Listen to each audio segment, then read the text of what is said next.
இலக்கண வரலாறு, தமிழிசை இயக்கம், தனித்தமிழ் இயக்கம், பாவாணர் வரலாறு, குண்டலகேசி உரை, யாப்பருங்கலம் உரை, புறத்திரட்டு உரை, திருக்குறள் தமிழ் மரபுரை, காக்கை பாடினிய உரை, தேவநேயம் முதலிய நூல்களுக்கு சொந்தக்காரர். அதாவது இவ்வாறான நூல்களை எழுதியவர் யார் அப்படின்னு கேட்குறாங்க.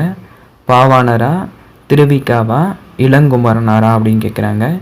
இதற்கான சரியான பதில் அப்படின்றது தமிழ் திரு ரா இளங்குமரனார். உலகத்திலேயே ஒரு மொழிக்காக உலக மாநாடு நடத்திய முதல் நாடு மலேசியா தான்.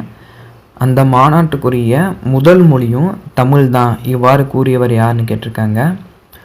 தமிழ் திரு ரா இளங்குமரனாரா, இல்லை பன்மொழி புலவர் கா அப்பாத்துரையாரா, இல்லை தமிழ் தென்றல் திருவிக்காவா அப்படின்னு கேட்டிருக்காங்க. இது தேர்வு நோக்கில் எதிர்பார்க்கக்கூடிய ஒரு முக்கியமான வினா அப்படின்னே சொல்லலாம். உலகத்திலேயே ஒரு மொழிக்காக உலக மாநாடு நடத்திய முதல் நாடு அப்படின்றது மலேசியா தான். அந்த மாநாட்டில் நடத்தப்பட்ட முதல் மொழி தமிழ் தான். இவ்வாறு கூறியவர் பன்மொழி புலவர் கா அப்பாதுரையார். ரொம்ப ரொம்ப முக்கியமான ஒன்று, தேர்வு நோக்கில் அடிக்கடி எதிர்பார்க்கலாம்.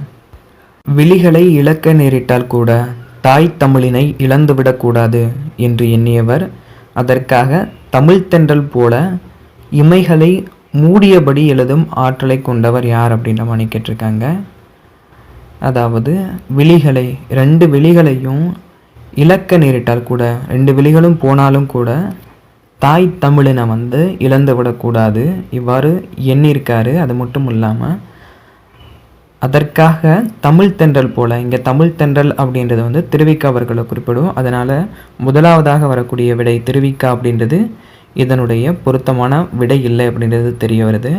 அதற்காக தமிழ் தென்றல் திருவிக்கா போல இமைகளை மூடியபடி, அதாவது கண்ணு 2ஓட இமைகளை மூடியபடி எழுதக்கூடிய ஆற்றலை கொண்டவர் யான்னு கேட்குறாங்க. ஒன்று இளங்குமரனாராக இருக்கணும், இல்லைன்னா பாவாணராக இருக்கணும்.